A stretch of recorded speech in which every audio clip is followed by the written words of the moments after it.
បាទស្ដីបាទនេះគឺប្រប្រកនេះគឺនៅខាងតំបន់សមុទ្រណាបាទនៅគេដាំទេអានេះដាំនៅក្នុងពហិព្រះវិហារស៊ូមួយបាទនៅខេត្តសៀននុបាទមិនមែននៅបាត់ដំបងទេហើយពូជនេះគឺខ្ញុំឃើញផ្ទាល់ហើយនៅគេឃើញតែផ្ទាល់តែនេះមិនដឹងថាអ្នកណានិយកមកម្ចាស់គេហ្នឹងហើយគឺនៅខេត្តសៀននុគឺឈ្មោះស្នែងប្រើសណាអានេះវាបើសិនជាយើងសួរចាស់គាត់ថាធ្វើថ្នាំបុរាណដែរណាហ្នឹងណាហើយខ្ញុំឮទៅថាគាត់ធ្វើថ្នាំបាក់បែកថ្នាំផ្លត់ឆ្អឹងអីចឹងណាបាក់ឆ្អឹងបាក់អីចឹងផ្លត់បាក់អីចឹងទៅគ្រោះថ្នាក់ចៃដន្យចឹងណាប៉ុន្តែក៏មិនដែលបានសួរថាធ្វើថ្នាំអីដែរហើយអានេះគឺជាផ្លែក្របគម្របស្ពរវាបាទនិយាយទៅវាអត់មានផ្លែទេប៉ុន្តែអាហ្នឹងវាស្តៀងតែផ្លែដែរហ្នឹងដូចត្រឡោកដូងប៉ុន្តែត្រឡោកដូងប៉ុន្តែវែកឆាហើយស្ពរវាហ្នឹងគឺមិនមែនក្របក៏មិនមែនផ្លែដែរប្រវាខុសពីអ័រគីដេខុសពីកេសរកូលកេសរកូលមានផ្លែមានក្របអានេះអត់ទេស្ពរវាមិនមែនផ្លែមិនក៏តែម្សៅចឹងដូចតែអ័រគីដេដែរតែអ័រគីដេគេហៅក្របតែនេះនិយាយតាមរៀនទេណាខ្ញុំចាំរៀនតាំងនៅបឋមហ្នឹងហើយតាំងខ្ញុំនៅតូចចឹងទៅគេហៅស្ពរហ្នឹងគឺក្របក៏មិនមែនផ្លែក៏មិនមែនមើមក៏មិនមែនក្តៀងក៏មិនមែនពលុះពលកក៏មិនមែនខ្នែងក៏មិនមែនដែរគឺនេះគឺស្លឹករបស់វាដុះពេលត្រូវភ្លៀងដំបូងហ្នឹងហើយវាដុះទៅណគេទៅម្ដាមវាទៅម្ដោះថ្មីហ្នឹងហើយស្លឹកខ្លះវាជាប់ហើយស្ពរកន្លែងស្ពរដុះស្ពរហ្នឹងគឺជាប់ស្លោកអស់ហើយវាអត់មានស្ពរកោសមើលវាអត់ពោតក្រូចស្ពរវាម្សៅហុយដូចទៅអ័រគីដេចឹង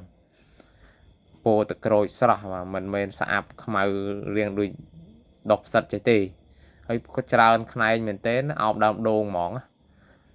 បាទ4-5ភ្នែក4-5ភ្នែកមានន័យថា4-5ដើមព្រោះនេះវាអត់មានដើមវាមានសម្បុកបាទខ្លាំងសម្បុកបរិយាមអីចឹងទៅហ្នឹងហើយប៉ុន្តែគាត់ចង់ប្រាប់ថានេះគឺថ្លៃបាទមិនមែនងាយដោះទេស្ពរវានឹងដាំងាយដោះទេយើងមិនចេះរៀនចេះមិនបានរៀនគឺធ្វើមិនកើតទេអានេះតបច្ចេកទេសឡាបូអីខ្លាំងពិសោធន៍គេបានហើយស្រុកខ្មែរមិនទាន់ឮទេឃើញមានការផុសខ្លះតែគាត់ថាបើសិនជាជោគជ័យប្រហែលជាមានការចែកម្លែកច្រើនវានៅហើយស្លឹកវានេះគឺធ្លាក់មកដោយស្នែងប្រោះស្នែងឆ្លុះចឹងស្នែងរមាំងចឹងពីសប៉ែតហើយស្លឹកវានេះអត់មានរោមទេនៅស្លឹកវាមានពីរគឺអាមួយក្តោបដើមឈើអាមួយទៀតគឺធ្លាក់មកនេះស្ពរវានឹងគឺ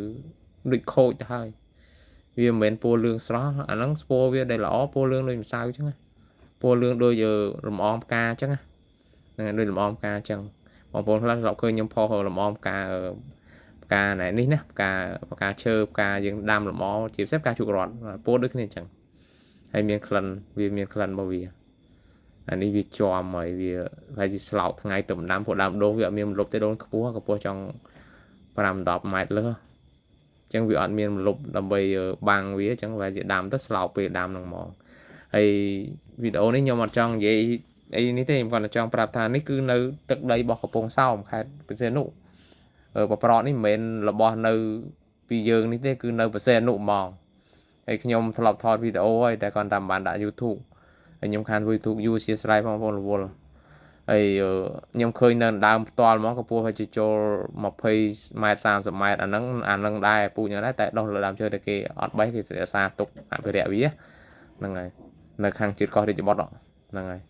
អានេះគឺគេយកមកដាំនៅក្រុងឯណែហើយខ្ញុំក៏មិនបានសួរម្ចាស់គេដែរថាដាំយកពីណាពីណីព្រោះវាអត់មានមនុស្សសួរព្រោះនេះគឺតំបន់ព្រះវិហាររបស់យេស៊ូទេ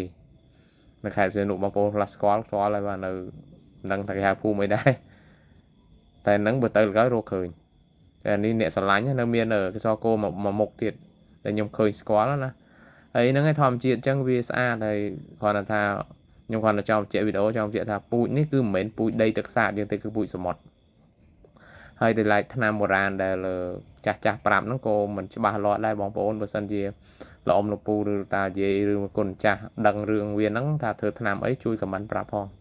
ព្រោះអាហ្នឹងវាជាការចែកម្លែកពីប្រវត្តិដូនតាយើងដែលប្រើប្រាស់ថ្នាំបុរាណដែរណាព្រោះអាហ្នឹងវាជាសតញ្ញាណជាតិដែរហើយគាត់ទៅបញ្ជាក់ទៀតថាប្រប្រកនេះគឺឈ្មោះស្នែងប្រះនៅខេត្តបរសេនុចាំមើលខ្ញុំសើចមើលមានរូបឈ្មោះជាសាសអត់ចាំមើលថាមានដាក់ថាអត់មានទេដាក់ឈ្មោះខ្មែរហ្មងហើយកុំភ្លេចបងប្អូនបើបានមើលវីដេអូនេះសូមមេត្តាជួយប្រាប់ផងបើដឹងថាថ្នាំហ្នឹងគេធ្វើម៉េចជួយខមមិនសរសេរខមមិនធម្មតាណាសរសេរអក្សរហ្នឹងហើយហ thì xã đó mong này chợ đó nó đôi chi mà cùng nó đôi chi ao đào đồn chùm hơi hay việc đôi chi miền pram phê chứ pram crop cả crop học phê đám của mình tới của mình làm mọi sắc ăn mọi anh ấy bữa nơi phnom lên với nhờ snai snai prate sọc riềm cho làm anh ấy snai prate sọc với anh miền rôm thì sọc riềm sọc với miền rôm pa tới bữa sinh dương thời ca hot là mò đá nó chip đôi dương đây lơ smile dương về chip áแต่นี่อาจจะอ่อนละมอเตเปอร์เซ็นต์จะดำล้อเว้ยเนี่ยนะปีใบไม้เราสลักนังสะอาดนะเอาคนจ้า